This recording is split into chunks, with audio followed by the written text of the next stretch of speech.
एक शांत और सुनसान रात में जब चंद्रमा बादलों के पीछे छुपा हुआ था और पूरा गांव अंधेरे में डूबा हुआ था, तभी अर्जुन, जो कि एक लेखक था और भूत प्रेत पर किताबें लिखने के लिए अक्सर वीरान जगहों की तलाश में रहता था, उस रात अपनी रिसर्च के लिए गांव के बाहर स्थित उस प्राचीन और खंडहर हवेली की ओर बढ़ा, जिसे लोग काल हवेली कहते थे, क्योंकि कहा जाता था कि वहाँ रात में किसी स्त्री के रोने की आवाज आती है और जिसने भी वहाँ रात बिताई वो या तो पागल हो गया या फिर लापता हो गया।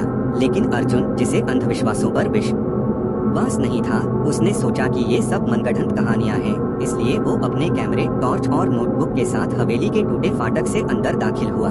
हवेली में चारों ओर धूल जमी हुई थी, दीवारों पर पुराने समय की जली हुई तस्वीरें टंगी थीं और फर्श पर सूखे पत्ते बिखरे हुए थे, जो अर्जुन के हर कदम के साथ चरमराते हुए एक अजीब सी गूंज पैदा कर रहे थे।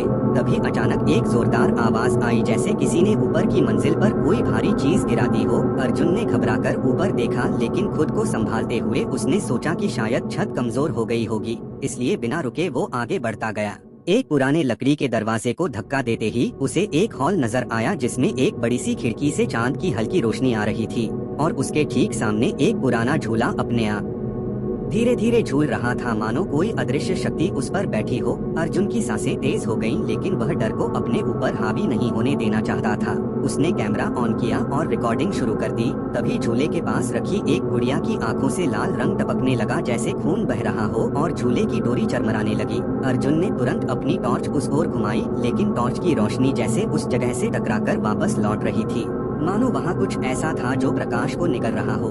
तभी हवा में अचानक ठंडक भर गई और उसकी गर्दन के पीछे किसी के सांस लेने की आवाज आई। वो पलटा, लेकिन वहाँ कोई नहीं था। उसके रोंगटे खड़े हो गए और उसने खुद को संभालते हुए हॉल से बाहर निकलने की कोशिश की, लेकिन बाहर की ओर जाने वाला दरवाजा अचानक जोर से बंद हो गया और चारों ओर की खिड़कियाँ अपने आप बंद होने लगी।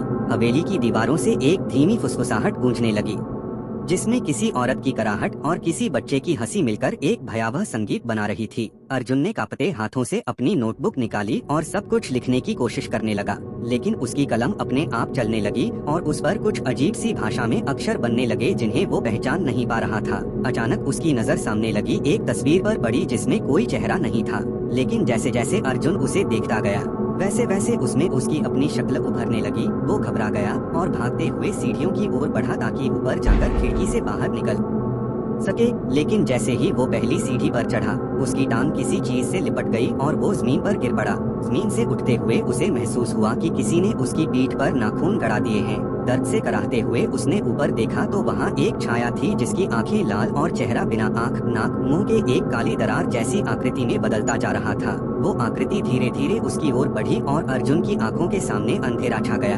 जब उसे होश आया तो वो खुद को हवेली के बाहर जमीन पर पड़ा हुआ पाया, लेकिन अब उसकी नोटबुक में कुछ लिखा नहीं था। कैमरा भी बंद था और उसकी घड़ी का समय ठीक उसी पल पर रुका था जब उसने हवेली में पहला कदम रखा था। और तभी उसे एहसास हुआ कि उसके कान में अब भी किसी औरत की धीमी फुसफुसाहट गूंज रही है, जो कह रही थी, अब तू हमारा है।